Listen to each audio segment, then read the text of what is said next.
Now wow, this thing called life. It is said that 20 friends cannot play for 20 years.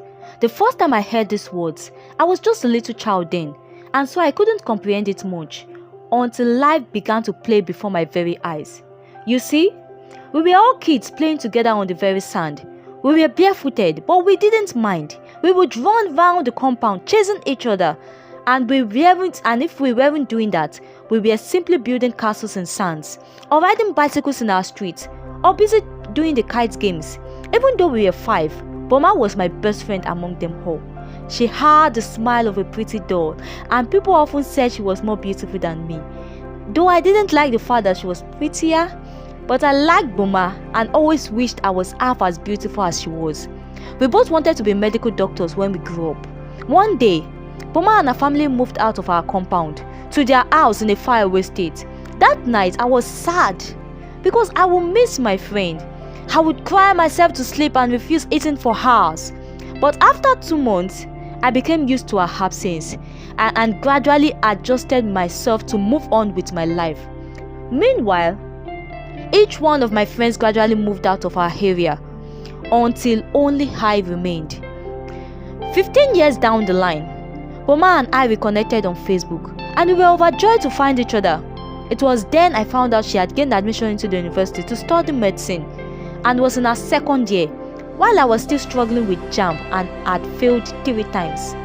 By the time I finally gained admission to school, Boma was rounding up her studies. When I was in 200 level, Boma was getting married and invited me over to be one of her bridals. I was overjoyed and happy for her. I had to travel all the way from Lagos to Abuja to be there for her in her wedding preparations. We got gisting most times about our old memories and discussing our old friends, and we would laugh. Boma's wedding was a big and glamorous one, the typical one you could call a society wedding. Her husband was a pilot and had lots of money to spend, and so she was showered with gifts and good wishes. The wedding ended, and I bade my friend goodbye with lots of hugs and kisses. I returned to my hostel, elated, and spread the good news to as many of my colleagues who cared to listen. 1 week later, it was my birthday. My friends and colleagues wished me a happy birthday. Some took me out, while others flooded my phone with lots of calls. Some gave me birthday cakes. I was expecting Boma to call me to wish me a happy birthday, but she never did. By this time, if I thought she would be on her honeymoon should be over by now, so why wouldn't Boma call me on my birthday? She even spoke about giving me a special treat on my birthday when I visited her for our wedding preparations. So why would Boma forget my birthday? I didn't like the sound of it at all. Not once did I forget her birthday since we reconnected on Facebook. I vented all through the day, keeping my phone beside me if peradventure she would call me, but her call never came. And by the next day, I decided to call her to vent my anger. I couldn't take it anymore, so I dialed her number to vent. Hello Lade, this is Boma's husband. Boma died yesterday. Her body has been taken to the morgue as I speak to you now. What? Boma!